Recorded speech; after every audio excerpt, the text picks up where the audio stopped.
Wapendwa, mbarikiwe sana ambao mnafanya kazi hii. Tunasema ni asante sababu nyote mmefanya kazi nzuri ya kusaidia watu ambao wako na shida. Mungu awabariki na Mungu awatende mema. Amen. Ni byiza ko tubana muri uyu mwanya. Turakoresha umwanya utari munini kubera ko amasaha yacu niko avuga. Tutatumia muda mfupi tubashe kubana muri uwo mwanya. Tuwe pamoja katika muda huu. Turashima Imana kuri uyu mwanya mwiza. Tunashukuru Mungu kwa muda mzuri huu. Umwanya udasanzwe w'Imana. Muda ambao si wa kawaida wa Mungu. Kundi kandi turatanga mpore. Mara tena tutatoa pole ku bantu babuza babo. Kwa watu ambao wamepoteza. Ababuza babo uyu munsi nabagize iminsi nkingahe. Siku ya leo pia siku ambazo zimepita. Nabonye SP twabanye nawe na Eme. Nimeona SP pamoja na Eme. N'abana bacu babuze umwana wabo, abandi musaza wabo. Ni watoto wetu ambao wamekosa kaka na mtoto wao. Harera nawe yatubwiye ko umukecuru yitabye Imana. Harera ametuambia ya kwamba wameachwa na mzazi. N'abandi tutavuze mu mazina. Imana ikomeze ibafashe kandi bambika imbaraga. Na wengine ambao hatujataja, Mungu aendelee kuwavika nguvu. Nanone turatanga mpore ku bantu bari bagize igihe kirekire badasenga kubera impamvu z'indwara. Tutatoa pole kwa wale ambao walikuwa na muda mrefu bila kushiriki kwa sababu ya magonjwa. Nabonye mama mchungaji Santos yageze hano, twari tugize iminsi tudaterana. Nimeona mama mchungaji Mama Santos. Twabonye mama Kinyana, twari tugize iminsi tutari kumwe nawe, bambwiye ko yarwaye. Mama Kinyana muda mrefu niliambiwa ameugua. N'abandi barwaye, abo tuzi nabo tutazi, na wengine ambao tunawajua na wale ambao. Turashima Imana ko yabashije kubakiza. Tushukuru Mungu kwa kuwaponya. Ubundi kandi turashima Imana kubw'umubyeyi wacu Papa Santos. Tushukuru Mungu kwa mzazi wetu Papa Santos. Yaragize iminsi mu rugendo, alikuwa muda mrefu safari. Ariko turashima Imana ko yamurongoye agera hano amahoro. Tushukuru Mungu kwa kumuongoza akafika salama. Imana yabwe icubahiro. Mungu apewe sifa. Nanone turashima Imana kubwa abashitsi bacu. Tushukuru Mungu kwa sababu ya wageni wetu. Abashitsi beza badutekereje. Wageni wazuri ambao wametufikiria. Bumva ko bashaka kuturamutsa. Wakajihisi waje kutusalimia. Hanyuma bakatubwira ijambo ry'Imana ryiza. Na wametuambia neno la Mungu nzuri. Imana ibaho umugisha. Mungu wa mbinguni awabariki. Hanyuma turashimira abakristo bari no torero. Wa Kristo wa kanisa. Turabashimira ku bikorwa byinshi by'indashikirwa mukora. Twashukuru kwa kazi nzuri ambazo hari ibyo sekretari yatangaje mwakoze. Kuna vile ambavyo mmesomewa mmefanya. Imana yo mu ijuru ibaho umugisha. Mungu wa mbinguni awabariki. Kubera ko byanditse mu ijambo ryayo. Kwa sababu imenakiliwa kwa neno. Imana isoze ico yavuze mu ijambo ryayo. Mungu atimize kile ambacho amekisema. Bikurikiranye n'ibikorwa mukora. Kulingana na kazi ambazo mnazifanya. Imana ibaho umugisha. Mungu awabariki. Ndetse n'uyu munsi igikorwa mwakoze. Pia siku ya leo kazi ambayo mmeifanya. Imana ibaho umugisha. Mungu awabariki. Reka tuganire ijambo ry'Imana. Wacha tuongee neno la Mungu. Abafilipi ibice 2:9. Wafilipi. Serugo nasome Abafilipi ibice 2:9. 2 na mstari wa 9. Hanyuma tubashe kuganira ijambo ry'Imana. Ndio tuongee neno la Mungu.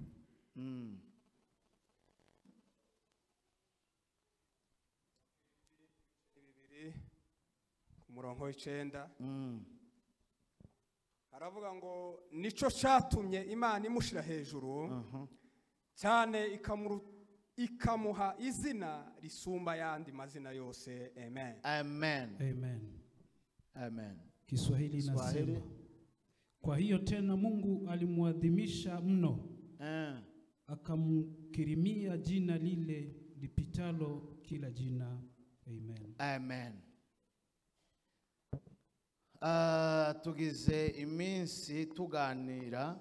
Tuna siku tukizungumza. Tuganira ijambo ry'Imana. Tukizungumza neno la Mungu.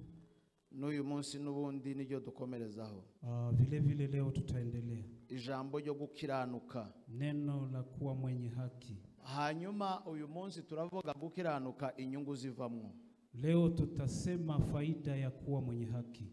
no kuvuga inyungu ziva mu gukiranuka. Faida zitokanazo na mtu ambaye ni mwenye haki. Ibikorwa byose abantu bakora, kazi zote ambazo watu uzifanya, babikora kubera inyungu. Wanazifanya kwa sababu ya faida. Babikora kubera inyungu. Ufanya kwa sababu ya faida. Biblia iravuga, Biblia inasema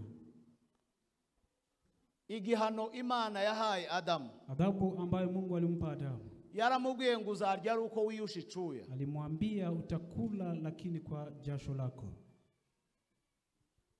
Itaramubwira ibyo, kabla ya hayo Imana yari yasezeranije Adamu, Mungu alimwahidi Adamu, iramubwira ngo ibi bintu byose biri mu ngo bya Edeni. Akamwambia mambo haya yote ambayo yako katika iramubwira ngo ni wowe ubitegeka, wewe ndio utakayeongoza maamuzi. Ugukora, kufanya, ategeka, akaamuru, abyisa amazina, akaita majina.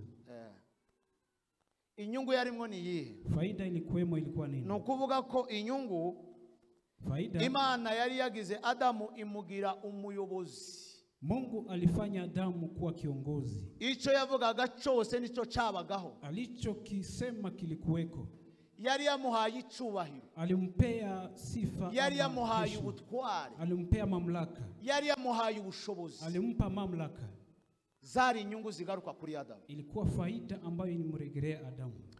Iri jambo tuvuye gusoma, neno ambalo tumelisoma, ndashaka ko tuganira inyungu mu buryo nka butatu gusa. Nataka tutaongea faida kwa aina tatu. Kubera impamvu z'umwanya. Kwa sababu ya muda.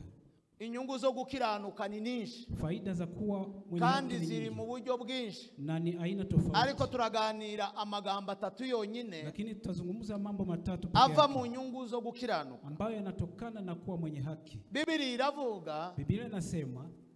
Paulo aravuga ngo Yesu yahawe izina risumba yandi mazina yose. Paulo akasema Yesu alipewa jina kubwa kuliko yote. Iri zina ryavuye he? Jina hili litoka wapi? Ryavuye mu gukiranuka kwa Yesu Kristo kubera ko yashohoje umurimo yatumwe gukora. Lilitoka kwa Yesu Kristo kwa sababu ametimiza kazi ambayo. Nyuma yo gukora uwo murimo, baada ya kazi hiyo, nyuma yo gukiranuka mu bikorwa, baada ya kuwa mwenye haki katika kazi, Biblia iravuga ngo ahabwe izina. Biblia inasema akapewa jina. Izina riri hejuru y'amazina yose. Jina lipitalo majina yote. Izina riri hejuru ya yandi yose. Jina zaidi ya majina yote. Guhera icyo gihe kugeza uyu munsi, tangia siku ile hadi sasa, kuzageza iteka ryose, hadi milele, nta zina rizaba hejuru y'izina ry'umwami Yesu. Hakuna jina ambalo litakuwa zaidi ya jina la Yesu. Zavuye mu gukiranuka k'umwami Yesu, litokana na kuwa mwenye haki amaze gusohoza inshingano yatumwe kabla ya kutimiza kazi ambazo alikuwa amezipewa. Biblia iravuga, Biblia inasema Yesu yaravuze ngo nkwiriye gukora umurimo w'uwantumye hakiri kumanywa. Yesu akasema yanipasa kuzifanya kazi. Abantu bashakaga ko babana, watu walitaka wawe pamoja. Abantu bashakaga ko akora ibindi, watu walitaka afanye kazi. Ariko arababwira ngo njewe, lakini akawaambia mimi ntabwo mpangayikishijwe n'ibindi. Sihangaikishwi na mambo mengine. Simpangayikishijwe no gusangira nawe. Sihangaikishwi na kuchanganya. Simpangayikishijwe no kubana n'ababyeyi. Sihangaikishwi na kuishi. Ababyeyi bigeze kuja kumushaka. Wazazi waliwahi kumtafuta. Baramubwira ati twakubuze. Wakamwambia tumekukosa. Zagenze gute? Kuliendaje? Aravuga ngo birankwiriye kuba mu nzu ya data. Akasema niishi nyumbani mwa baba. Amen, amen. Amen. Arakiranuka. Basi akawa mwenye. Igihe cyose yabaye muri iyi si, kila wakati aliishi. Arakiranuka mu byo yatumwe gukora. Akawa mwenye haki kwa kazi ambazo alitumwa kuzifanya. Hanyuma arahembwa. Baadaye ahembwa izina risumba yandi mazina. Akazawadiwa jina kubwa kuliko majina yote. Gukiranuka, kuwa mwenye haki.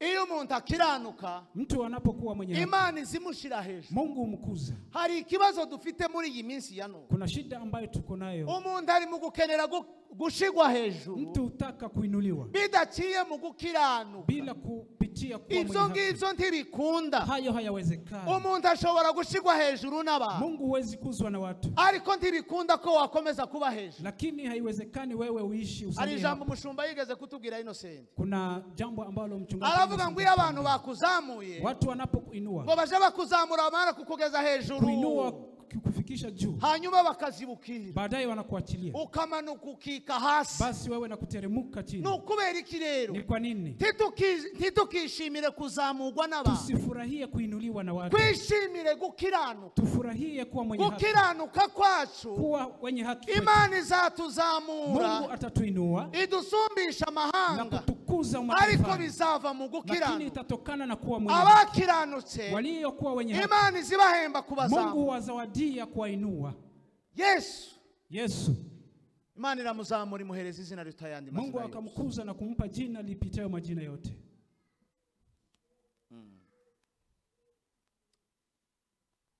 Imana iramubwira ngo amavi yose azagupfukamira. Mungu akamwambia magoti yote yatapigwa kwa ajili yako. Abatuye isi n'abatuye mu ijuru, waishio ulimwengu pia mbinguni, n'abari munsi y'isi, na wale ambao wako chini, amavi yabo bose azagupfukamira. Goti zao zitakuinamia wewe. Ibihembo biva mu gukiranuka, zawadi zitokanazo na kuwa mwenye haki. Dusome Yoshua. Tusome Yoshua igice cya mbere umurongo wa 5. Yoshua sura ya 1 na mstari wa 5.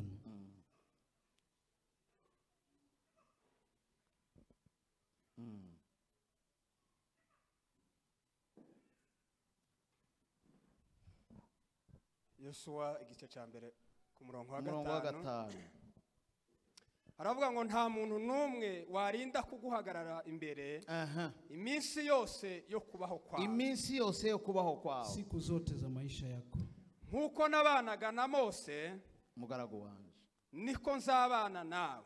Sinzagusiga kandi sinzaguhana. Amen. Amen. Hapata kuwa mtu yeyote atakayeweza kusimama mbele yako siku zote za maisha yako. Ndiyo. Kama nilivyokuwa pamoja na Musa, ndivyo nitakavyokuwa pamoja na wewe. Sitakupungukia wala sitakuacha. Amen. Amen. Twavuze ko tuvuga ibintu bitatu gusa. Tulisema kama tutazungumza mambo matatu. Kuba muri presence y'Imana, kuwa katika uwepo wa Mungu, no kwishimirwa n'Imana cyangwa kugira favor y'Imana, na kufurahiwa na Mungu, n'imigisha tubona mu Mana, na baraka zitokazo kwa Mungu iva mu byo dukora, ambazo zinatokana na yale ambayo ibyo nibyo tuvuga. Hayo ndio tutakuja kuzungumza. Iri jambo twavuze rya Yesu Kristo, neno ambalo tumesema la Yesu Kristo. Yesu Kristo yari muri presence y'Imana. Yesu Kristo alikuwa kwa uwepo wa Mungu. Yari kumwe n'Imana. Alikuwa pamoja na Mungu. Yakomeje kugendana nayo. Alitembea na Mungu. Mu bikorwa byose yakoze. Kazi zote alizofanya. Aha tuvuye gusoma. Mahali tuliposoma. Yoshua igice cya mbere umurongo wa 5. Sura ya 1 mstari wa 5. Imana yabwiye Yoshua. Mungu alimwambia Yoshua. Iramubwira ngo nzabana nawe. Akamwambia nitakuwa pamoja na wewe. Nzakomeza ngendane nawe. Nitatembea na wewe. Uko nabanye n'umugaragu wanje Mose. Kama nilivyokuwa pamoja na niko nzabana nawe. Vivyo hivyo nitakuwa. Ntabwo nzagusiga. Sitakuacha. Ntawe uzaguhagarara imbere. Hakuna atakayesimama mbele yako. Ntawe uzaguhangara. Hakuna yule atasimama mbele yako. Nzabana nawe. Nitakuwa pamoja na wewe. Amen. Amen. Yoshua yahuye n'intambara zikomeye. Alikumbana na vita kali. Mose ntabwo yigeze arwana intambara. Musa hajapigana vita. Imana yahoraga imubwira ibyo akora gusa. Mungu alimwambia yale ambayo atafanya. Ariko Yoshua yarakenye yararwana. Lakini Yoshua ariko kubera ko yari muri presence y'Imana. Kwa sababu alikuwa katika uwepo wa Mungu. Yari afite isezerano rivuga ngo nzabana nawe. Alikuwa na ahadi isemayo Imana iramubwira ngo sinzagusiga. Mungu akamwambia sitakuacha. Kandi Imana iramubwira ngo ntawe uzaguhagarara imbere. Akamwambia kuna yule ibikomeye byose bizakwitanga. Mazito yote ambayo kubera ko nzaba ndi kumwe nawe. Nta kizahagarara ngo gikomere. Ibizakwitanga byose nzabica intege. Ibigaragara bisa n'ibikomeye byose nzabikura. Yazirika kama ni mambo makubwa nitayaondoa. Yoshua yari muri presence y'Imana. Yoshua alikuwa katika uwepo wa Mungu. Yoshua yari wagendana n'Imana. Yoshua alitembea na Mungu. Yoshua yari akiranukiye Imana. Yoshua alikuwa mwenye haki. Udakiranutse ntazagendana n'Imana. Bila kuwa mwenye haki huwezi tembea na Mungu. Udakiranutse ntazaba mu bwiza bw'Imana. Bila kuwa mwenye haki huwezi ishi. Udakiranutse ntazaba muri presence y'Imana. Bila kuwa mwenye haki huwezi kuwa kwa uwepo wa Mungu. Uzuba muri presence y'Imana n'umuntu ukiranuka. Yule ambaye ako kwa uwepo wa Mungu ni Imana ibwira Yoshua ngo nzabana nawe. Mungu akamwambia Yoshua nitakuwa pamoja. Imana iramubwira ngo nta muntu uzaguhagarara imbere. Mungu akamwambia hakuna atakayesimama mbele zako. Ibiteye ubwoba ntibikagukanga. Mambo ambayo ni ya kutisha kubera ko ndi kumwe nawe. Kwa sababu niko pamoja nawe. Amen. Amen. kuba muri presence y'Imana, kuwa katika uwepo wa Mungu. Iyo ni inyungu dukura mu gukiranuka. Hiyo ni faida itokanayo na kuwa mwenye haki. Iyo umuntu atari umukiranutsi, mtu asipokuwa mwenye haki, hashobora kuba mu bwiza bw'Imana. hawezi kamwe kuishi katika uwepo wa Mungu. Tibikunda. Haiwezekani. Ababa mu bwiza bw'Imana, wale ambao wako kwenye uwepo wa Mungu, n'abakiranukira Imana, ni wale ambao wana Adamu na Eva bari muri Edeni. Adamu na Hawa walipokuwa katika bustani, bari mu bwiza bw'Imana, walikuwa katika uwepo wa Mungu, bagendanaga n'Imana, walitembea na Mungu, baganiraga n'Imana, waliongea na Mungu. Ariko bamaze gukiranirwa, lakini walipozihakiwa, ubwiza bw'Imana bubavaho, uwepo wa Mungu ukaondoka kwao. Ubwabo barabimenya, wao wenyewe wakajua, n'Imana irabimenya, na Mungu akajua. Nuko ntabandi bari baturanye, ni kwa nabo baba barabimenye. Ni kwa sababu hajaishi. Iyo umuntu yavuye mu bwiza bw'Imana, mtu akipungukiwa na uwepo wa Mungu, ubwiwe ajabimenya, yeye mwenyewe hujua. Nubwo ashobora kubihisha abandi, hata kama anaweza ficha watu, nubwo ashobora kugira umwaka, hata kama anaweza cyangwa akagira imyaka myinshi, ama miaka mingi. Ariko iyo umuntu yamaze kuva mu bwiza bw'Imana, lakini mtu akitoka umutima usumubwira ngo wavuye mu bwiza bw'Imana, moyo wake humusuta na umutima ukamubwira ngo nubwo ukorera Imana, moyo unamwambia ariko wavuye ku Mana, ubwiza bw'Imana bwakutoka kwa Mungu, uwepo wa Mungu umekuondokea. Niyo mpamvu wa munsi twavuze, ndio maana siku ile tulisema, turavuga ngo abantu bavuye mu bwiza bw'Imana bazabumva imirindi. Watu ambao walitoka kwenye uwepo wa Mungu usikia vishindo, umutima uzukomeza kumva imirindi, nyoyo yao usikia vishindo. Nubwo umuntu yitwa ko akorera Imana, hata kama mtu anaitwa, nubwo abantu babireba, hata kama watu, ariko umutima wawe ni uzugushinja, lakini moyo wako umutima ukakubwira ngo nubwo ukora ibi, unakuambia hata kama unafanya hayo, umutima wawe ukakubwira ngo nubwo bakogeza, unakuambia hata kama unakuza, ariko ukakubwira ngo Imana ntiriho ikogeza, unakuambia Mungu yeye, umutima ukakubwira ngo wavuye mu bwiza bw'Imana, unakuambia wewe umetoka kwa uwepo wa Mungu. Yoshua agendera mu bwiza bw'Imana, Yoshua akatembea kwa uwepo wa Mungu, Yoshua abana n'Imana, Yoshua akawa na Mungu. Reka dusome, acha tusome Kubara ibice 12 umurongo wa 7. Hesabu Kubara ibice 12 umurongo wa 7 na mstari wa 7.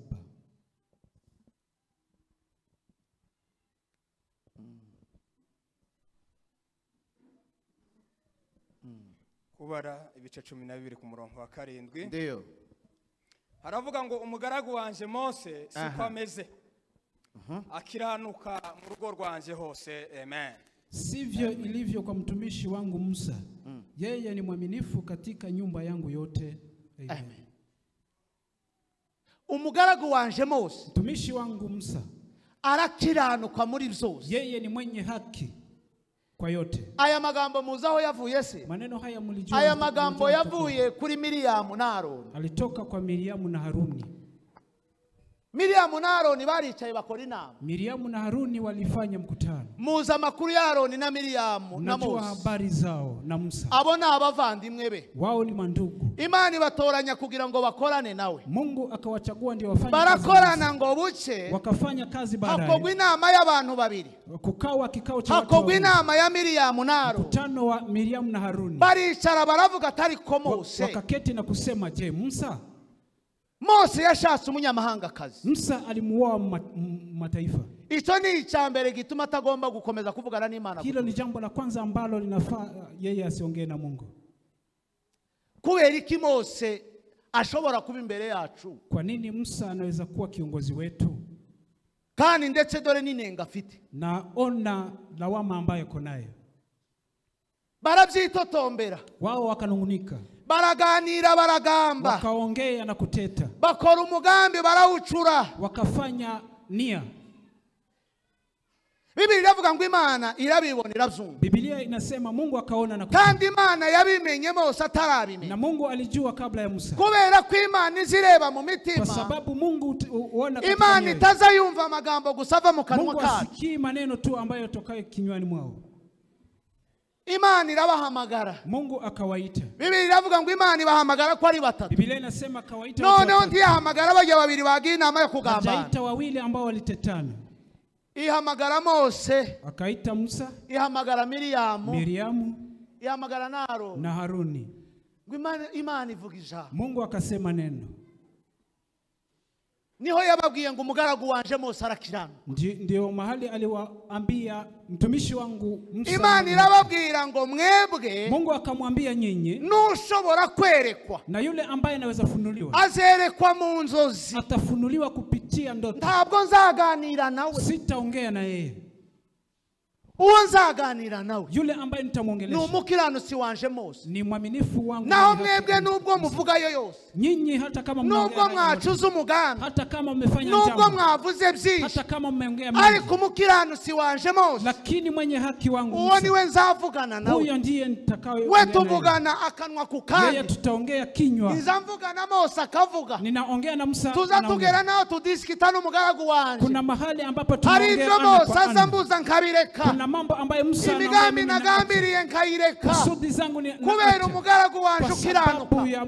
Ariko mwebwe sinzavugana nawe, nyinyi sitaongea na nyinyi, nzabiyereka gusa mu nzozi, nitawakujia kupitia ndoto, n'inzozi gusa muzumva, kupitia tu ndoto. Bisa naho bivuga ngo sinzaganira nawe, nikana kwamba sitaongea na nyinyi, mwebwe gusa muzaro, nyinyi tu mtaota ndoto. Inzozi hari n'igihe umuntu azibaga. Kuna vile njozi huwa mtu anasahau. N'uwitwa ngo aroyerekwa murimo, hata kama kuna yule ambaye anafunuliwa, azarota, ataota, ariko nta burenganzira mufite bwo kuvugana nanje, lakini hakuna ruhusa ya kuongea na mimi. Ariko umugaragu wanje Mose ukiranuka, lakini mtumishi wangu arababwira ngo we tuzakomeza tuvugana, yeye tutaendelea kuongea. Mose yahoraga avugana n'Imana, Musa aliongea na Mungu. Uwo munsi, siku hiyo, ateza Miriam ibibembe, akafanya Miriamu, arabemba baramufata bamushira inyuma y'umugwa, akawa na ukoma, akawekwa kubera yuko atakiranutse mu murimo yamuhamagariye gukora, kwa sababu hajakuwa mwenye haki kwa kazi ambayo. Iyo umuntu Imana yamushize mu murimo, Mungu akiweka mtu, hanyuma umuntu ntawukiranukemo, mtu anakosa kuwa mwaminifu, Imana izimuteza ibibembe, Mungu humtumia. Mureke mbabwire ibibembe, wacha niwaambie ukoma. Ibibembe si bya bindi gusa tumera ku mibiri, ukoma si ule ambao tunaona kwenye mili. Ibibembe hari igihe abantu baza bakuzinuka. Ukoma kuna vile watu kuachilia, abantu bakakwibagirwa, watu wanakusahau, abantu bakaguta, watu wanakutupilia mbali, ugasa n'utakibaho kandi uriho, kana kwamba ugakomeza imirimo wakoraga na kazi ambazo ulizifanya, ariko Imana ikagukura mu mitima y'abantu, lakini Mungu anakuondoa mioyo, abantu bakakwibagirwa bakakureka, watu nakukusahau. Ibyo ni ibibembe Imana izitera umuntu utakiranutse, ukoma ambayo Mungu anaulete kwa mtu ambaye hajakuwa mwenye haki. Ninde mwami Imana yajanye mu ishyamba? Nani mfalme ambaye Mungu alimpeleka mashambani? Ninde yajanye? Nebukadneza. Yagize igihe kingana iki? Miaka 7. Nebukadneza amaze gucumura, Nebukadneza alipokufuru, Imana yaramufashe imuroza mu ishyamba, Mungu alimchukua na kumpeleka mashambani, hanyuma imitima y'abantu bose ayoboye, mioyo ya wale ambao walikuwa na Imana irayihindukiza, Mungu akaibadilisha, iribagirwa, ikasahau, kugeza no ku mugore babana mu nzu, hadi kwa mke wake ambaye aliishi naye nyumbani, yibagirwa umwami, akasahau mfalme. Abantu baje kumenya makuru, watu walikuja kujua habari, umunsi yavuye mu ishamba, siku ambaye ilitoka batangira kubaza ngo ese umwami arihe, wakaanza kuuliza, yaragize imyaka 7 aba mu ishamba, alikuwa na miaka 7 huko, Imana yaramukuye mu mitima y'abantu, kama Mungu alimuondoa mioyo, Imana izifata umuntu ikamukura mu mitima y'abantu, chukua mtu na kumuondoa mioyo, abantu bakamwibagirwa bagasiba bagasibuka, watu na kumsahau kabisa, kandi agenda akora, na mtu huyo anafanya kazi za. Iyo umuntu adakiranukira Imana, mtu anapokosa kuwa mwaminifu, azarwara ibibembe, hugonjeka, abantu bakamunena,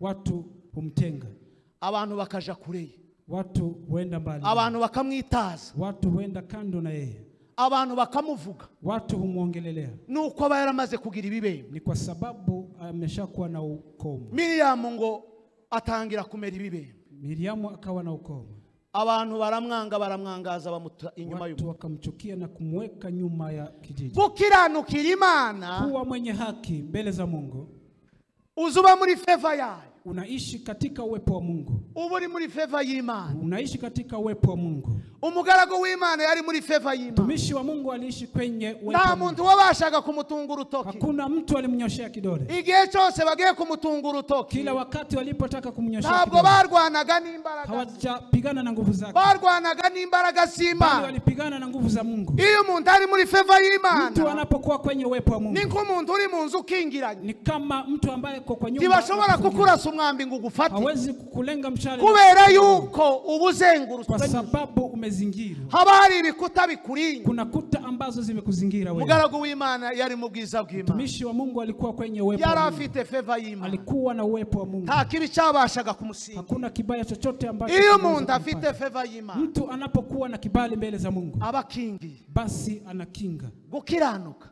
kuwa mwenye haki.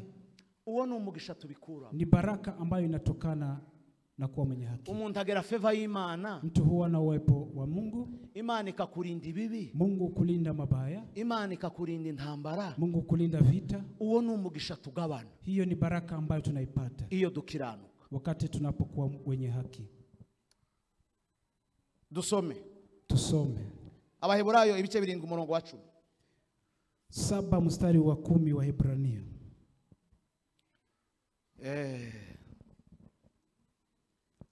Twariho tuganira hejuru yo kwishimirwa n'Imana, kugira Hapa favor y'Imana. ongea kufurahiwa na Mungu. Uyu mwanya Muda huu tugiye kuvuga hejuru y'imigisha itugarukaho. tunataka kuongelelea juu ya baraka ambazo Imigisha itugarukaho nanone iyo dukorera Imana, baraka ambazo zinaturudilia sisi wakati tunamfanyia iyo Mungu. dukiranukira Imana, Wakati tunakuwa wenye haki mbele za hariho Mungu. imigisha igaruka kuri twe. Kuna baraka ambazo zinaturudilia sisi. Soma Abaheburayo ibice 7 umurongo wa 10. 7 mstari wa 10 wa Hebrania. Abaheburayo ibice 7 ku murongo wa 10. Haravuga ngo kuko yari akiri mu rukiryi rwa sekuruza Aho ubwo Melikisedeki yamusanganiraga. Amen.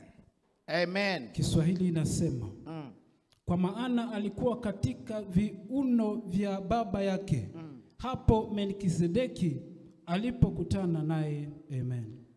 Amen. Amen. Amen. Amen. Amen. Amen.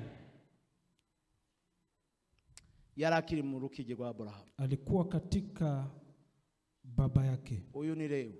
Huyu ni Lewi. Abrahamu atabarutse alipotoka vitani, Biblia iravuga ngo azana kimwe cya 10, akaleta sehemu ya fungo la 10 aragitura na kutoa, agitura umwami Melikisedeki. akamtolea mfalme Melkisedeki. Amaze kukimutura, Alipomtolea, Biblia iravuga ngo Biblia inasema Lewi yari mu rukiryi rwe. Lewi alikuwa katika Uwo historia ni yake. umwuzukuruza we, Huyo alikuwa mjukuu wake, ntabwo ari umwana we, si mtoto wake, nta nubwo ari umwuzukuru we. na si mjukuu wake. Uwo ni umwuzukuruza we. Huyo ni kitukuu. Imana iramwitura, Mungu akamzawadia, atangira gutugwa. akaanza Gutugwa kwa Lewi kuzawadiwa kwa Lewi byavuye mu gutura kwa sekuruza ilitokana na kutoa Abraham. baba yake Abrahamu. Ibyo Abrahamu yakoze Yale ambayo Abrahamu alifanya zakurikiye n'umwuzukuruza we. ilifuata kitukuu, Abantu batangira kumutura, watu wakaanza kumtolea. ibyo biva ku ngaruka za sekuru. Hayo yalitokana na madhara ya babu yake. Ibyo dukora Yale ambayo tunayofanya ni umugisha ugaruka kuri twe, ni baraka ambayo ukagaruka ku bana bacu, narudilia watoto wetu, ukagaruka ku buzukuru bacu, narudilia wajukuu, ndetse ukaba no ku buzukuruza tena bacu. na vijukuu wetu. Uwo mugisha waragarutse Hiyo ni baraka ambayo imerudi kubera icyo sekuruza yakoze, kwa sababu ya kile ambacho babu kubera yao uko yatanze ituro, kwa sababu alitoa sadaka, kubera uko yegereye umwami, kwa sababu alimkaribia mfalme aramutura, akamtolea. hanyuma umugisha uragaruka. Baadaye baraka ikamrudi. Biblia iravuga ngo yari mu rukiryi rwa Biblia sekuru, inasema alikuwa katika mpango wa babu zake, nawe atangira gutura naye akaanza kutoa kubera ko sekuruza yatuye. kwa sababu babu yake alitoa. Soma Mika ibice 3 umurongo wa 8 ni wa 10 kugeza ku wa 10. 3 Mika ibice 3 8 kugeza ku wa 10. Amasaha ntabwo ararangira ntituragera ku mwanya wo gusoza. Muda wetu hujatimia. Ndiyo. Mika ibice 3 umurongo wa 8 kugeza ku wa 10.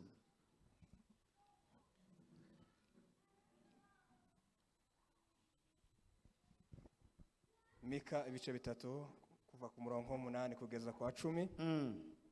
Haravuga ngo ariko njyeweho nuzuye imbaraga n'imanza zitabera n'ubutwari. Ibice 3 umurongo wa 8 kugeza ku wa 10. Naho ngaho. Aha. Mika Ndiyo. Soma. Aravuga ngo ariko njyeweho nuzuye imbaraga n'imanza zitabera n'ubutwari mbihawe n'umwuka w'Uwiteka kugira ngo menyeshe Yakobo igicumuro ce. Sorry. Ni Malaki. Malaki ibice 3 umurongo wa 10. Malaki ibice 3 umurongo wa 10. Malaki 3 mstari wa 10. Ibice 3 umurongo wa 10. Aravuga ngo nimuzane imigabane ya kimwe mu 10 ishitse mu bishire mu mubiko. Ndiyo. Inzu yanje ibemo ibyo kurya. Ngaho nimubingeragereshe. Niko Uwiteka Nyiringabo avuga. Murebe ko ntazabagomororera imigomoro yo mu ijuru. Nkabasukaho umugisha mukaburaho mu kwiza. Amen. Amen. Kiswahili inasema leteni zaka kamili ghalani ili kiwe chakula katika nyumba yangu. Mkanijaribu kwa njia hiyo, asema Bwana, na majeshi mjue kama sitawafungulia madirisha ya mbinguni na kumwagieni baraka hata isiwepo nafasi ya kutosha au la. Amen. Ndashima Imana kubw'itorero ry'intumwa. Nashukuru Mungu kwa sababu ya kanisa la mitume. Ndashima Imana ko bakoresha ijambo ry'Imana rivuga. Nashukuru Mungu kwa sababu wanafanya kadiri na neno la Mungu linasema. Ibindi bisanzwe. Haya si kawaida. Gukora ibingibi ntabwo tubyirata. Kufanya haya hatujivunii. Kumva ijambo ry'Imana, kusikia neno la Mungu, no kurisobanukirwa, na kulitafsiri, no gukora icyo ijambo ry'Imana rivuga, na kufanya kile ambacho neno la Mungu linasema. Ni ibintu bidasanzwe umuntu atagomba kwirata. Ni mambo ambayo si kawaida mtu ambaye anaweza jivunia. Kubera ko uburiganya bwa Satani, kwa sababu ujanja wa shetani, buzabubwira abantu yuko atari byo. Kuambia watu kama mambo hayo si. Abantu bakizera ijambo ry'Imana, watu wanaamini neno la Mungu. Bagera ku yandi magambo bakavuga ngo ayasiyo. Wakifika kwa maneno mengine wanasema haya. Ubwo uburiganya bwa Satani. Hiyo ni uongo wa Shetani. Ariko ndashima Imana ku itorero ry'intumwa. Lakini nashukuru Mungu kwa sababu yabashije gusobanukirwa riramenya. Wamegundua na kujua. Umwanditsi yaravuze. Mwandishi amesema. Aravuga ngo ijambo ry'Imana ntibibe kubyumva gusa. Neno la Mungu ahubwo aravuga ngo mukwiriye gukora icyo ijambo ry'Imana ribabwira gukora. Bali tufanye kile ambacho neno la Mungu linasema. Imana, nashukuru Mungu. Kw'Imana idufasha. Kwa sababu Mungu anatusaidia. Kw'Imana iduha imbaraga. Mungu anatuwezesha. Mukugerageza gukora icyo ijambo ry'Imana rivuga. Kujaribu kufanya kile ambacho neno la Mungu linasema. Somye iri jambo. Niliposoma neno hili, byarantangaje. Limenishangaza. Imana yaravuze ngo mwebwe nimutange kimwe cya 10. Mungu alisema nyinyi toeni fungo la 10. Kandi icyo ngicyo gishitse, hicho ambacho ni kikamilifu, nimurangiza mungerageze. Baadaye munijaribu. Imana ntiyavuze ngo bazane icya 10 bakiye. Mungu atasema leteni fungo la 10. Yaravuze ngo icya 10 mukizane mu nzu yanyu. Fungo la 10 leteni katika nyumba yangu. Nimurangiza nanje ndabaha umugisha. Baadaye nitawabariki nyinyi. Amen. Amen. Nono iri jambo, neno hili yantangaje. Limenishangaza. Ubusanzwe mu buzima bwacu iyo umuntu akenya arasaba. Kawaida kwa maisha ya kawaida mtu nta muntu uravuga ngo mpereza bikeya hanyuma ngo byinshi. Hakuna mtu ambaye anasema nipe machache baadaye nikupe. Ibyo ngibyo ntibibaho. Hayo hayawezekani. Ahubwo wewe utanga byinshi, bali wewe utoa mengi, hanyuma umuntu akaza kugushimira akaguha bike. Na mtu kuzawadi kidogo. Ibyo dutunze n'ibyo dufite, yale ambayo tuko nayo, ubuzima dufite uyu mwuka duhumeka, pumzi hii ambayo tunayo, ibyo byose biva mu kuboko kw'Imana. Yote yanatoka katika mkono wa Mungu. Ibi dutunze muri kino gihugu cy'ubunyage turimo, yale ambayo yanafanya tuishi katika nchi hii ya ugeni, ibi dutunze biva mu kuboko kw'Imana, yanatoka kwa mkono wa Mungu. Hanyuma Imana ikavuga ngo muri ibyo mufite. Baadaye Mungu anasema kwa yale ambayo mko nayo, nubwo muri abanyage, hata kama nyinyi ni wakimbizi, nubwo mwahungiye mu bihugu by'abandi, hata kama mko kwenye nchi ya ugeni, ariko Imana ikavuga ngo muzane bikeya. Lakini Mungu akasema leteni machache. Mubyo mufite bike, miongoni mwa yale ambayo mko nayo, hanyuma muzane duke. Mulete machache tu. Utwo ngutwo mutunzani, hayo machache mulete. Mutuzane mu nzu yitiriwe izina ryanjye, katika nyumba yangu. Hanyuma njewe ndagomorora, na mimi nitawaachilia imigisha yo mu ijuru, baraka zitokazo mbinguni, imigisha itazigomegwa, baraka ambayo huwezi kuzuia, imigisha itazinyagwa, baraka ambayo huwezi nyang'anya, imigisha umuntu atambura uwundi, baraka ambazo mtu iyo migisha ndayibaha. Baraka hiyo Igihe nitawakirimia. mukiranuka Wakati mtakuwa wenye haki, mukampaduke. munipe tu machache. Mukampaduke. Kwa machache. Mwebwe gusa mukiranuka. Nyinyi tu muwe wenye haki. Ku gihumbi mutanga 100. Kwa 1000 Ku 100 mutanga amashiringi 10. Kwa 100 toa. Ku bihumbi 100 mutanga ibihumbi 10. Kwa 1100 toa 1000. Ayo makeya machache hayo muyazane. Muyalete. Nimumara kuyageza mu nzu yitiriwe izina ryanjye. Munapoyalete katika nyumba yangu. Muzaba mushaka kugira ngo mumbone. Basi nyinyi mtataka ili munione. Umugisha wanje kugira ngo ngubahe. Baraka yangu ili iwapate. Kugira ngo imigisha muburaho muyikwiza. Baraka ili mkose mahali pa kuziweka. Kugira ngo mugabane mwebwe. Ili nyinyi mpate. N'abana banyu bazagabane. Na watoto wenu. N'abuzukuru banyu bazagabane. Na wajukuu wenu. N'abuzukuruza banyu bazagabane. Na wajukuu wenu. Nuko mukiranuka gusa gutanga kimwe cyicu. Ili nyinyi muwe wenye haki kwa fungu la 10. Hanyuma uwo mugisha uzabakurikira. Baadaye baraka hiyo itawafuata. Uwo mugisha nzawubasukaho. Baraka hiyo nitawakirimia. Uwo mugisha nzawubaha. Baraka hiyo nitawapea. Kandi uwo mugisha ntuzambuka. Na baraka hiyo hakuna yule atakayewanyang'anya. Ntabwo ari umugisha usa n'imirage twarazwe n'ababyeyi bacu. Si baraka ambayo inafanana na urithi tuliourithi. Iyo bihe bihinduka ikajanwa n'abanzi. Nyakati zinapobadilika. Iyo bihe bihinduka bikayimana. Nyakati zinazobadilika na ariko Imana iravuga ngo nzabaha umugisha. Lakini Mungu akasema kandi uwo mugisha ntimuzabonaho mu na baraka hiyo mtapata mahali pa kuishi. Ariko ni mukiranuka mutanga. Lakini mtakapokuwa wenye haki mkitoa. Igihe mwakiranutse mtakapokuwa wenye haki kwa fungo la 10. Igihe mwakiranutse mukunkorera. Kuwa wenye haki kwa kunifanyia kazi. Igihe mwakiranutse. Wakati mtakapo muri bikeya mufite. Kwa machache ambayo mko nayo. Nzabasukaho imigisha. Nitawakirimia baraka. Igihe mwakiranutse kuri bikeya. Mtakapo kuwa wenye haki kwa machache. Imana yabwicubahiro. Mungu apewe sifa. Umuntu utanga, mtu ambaye anatoa, ni uzuhora atanga. Yeye anaishi kwa kutoa. Ibyo bivuga iki? Inamaanisha nini? Nukuvuga kutanga. Inamaanisha atoaye. Ni uhabwa umugisha kugira ngo akomeze atanga. Yeye ndiye ubarikiwa ili aendelee kutoa. Ariko udatanga, lakini yule ambaye ahora mu buzima bw'ubukene. Huishi katika maisha ya fukara ama umaskini. Ariko utanga akomeza gutanga. Lakini atoaye anaendelea kutoa. Iyo bavuga ngo runaka aratanga, mtu wanaposema iyo bavuga ngo itorero runaka riratanga, wanaposema kanisa fulani, muzamugira ngo hari ibindi barusha abandi. Mnafikiria kuna mengi ambayo wanazidi watu wengine. Abantu bororera hamwe n'abandi, watu ambao wanafuga pamoja na wengine. Abantu bahinga hamwe n'abandi, watu ambao wanalima pamoja na wengine. Abantu bacururiza hamwe n'abandi, watu ambao wanafanya biashara pamoja na wengine. Hakaba bakora n'abandi badakora. Kuna wale ambao wanafanya na wengine wasifanye. Ni kwa nini? Umugisha uzuja aha umuntu utanga. Utanga ni uhabwa umugisha. Yule atoaye ndiye hubarikiwa. Kubera ko niko byanditse mu ijambo ry'Imana. Kwa sababu hilo ni neno la Mungu. Imana irababwira ngo nimungerageze. Mungu akawaambia ni jaribuni. Nukuvuga iki? Inamaanisha nini? Igihe mutangerageje, msipo ni jaribu, nanje nta mugisha nzabaha. Na mimi sitawabariki. Umugisha, baraka, uhekwa no gukiranuka. Uletwe na kuwa mwenye haki. Dusarura, tunavuna kugukiranuka. Kwa kuwa mwenye haki. Iyo tudakiranutse, tusipokuwa wenye haki, nta mugisha dusarura. Hatuwezi vuna baraka. Inyungu tuyibona, faida tunaipata iyo dukiranuka, wakati tunapokuwa wenye haki. Ariko iyo tudakiranuka, tunapokosa kuwa wenye haki, icyo gihe turahomba. Wakati huo tunaenda hasara. Imana irababwira ngo nimungeragereze bikeya. Mungu akawaambia nijaribu kupitia machache. Muzane bikeya mungerageze. Leteni machache munijaribu. Hanyuma nanje ngomorore. Baadaye nitaachilia. Ariko Imana kuvuga ngo iragomorora. Lakini Mungu kusema yeye ataachilia. Nukuvuga ko ibigomeye imigisha. Inamaanisha amezuia baraka. Ibifite imigisha myinshi. Na baraka nyingi.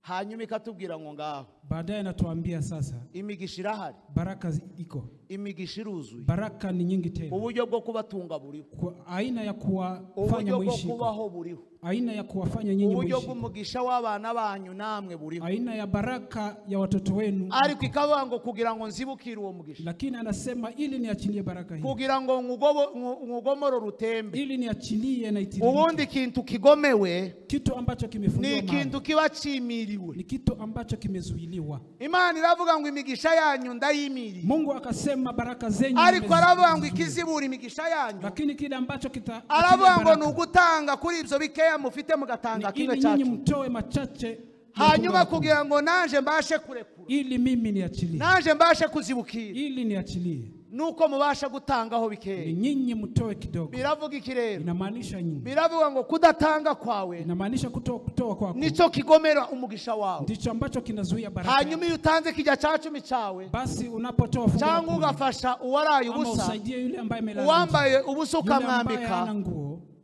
ugowe ukamugeraho, yule ambaye hana uwezo, uri mu bitaro kumfikia, ukamusura, yule ambaye ako zahanatini uri mu na nzu y'imbohe kumtembelea, ukamushira yule ambaye icyaja, ako gerezani na kumpelekea icyo chakula. ngicyo nicyo kizibura, Basi hicho ndicho kinaachilia, icyo nicyo kizibye hicho imigomero. ndicho kinaziba. Imana iravuga ngo nimungeragereshe Mungu bikeya, akasema nijaribu kwa hanyuma machache, nanje ngomoro, na mimi niachilie.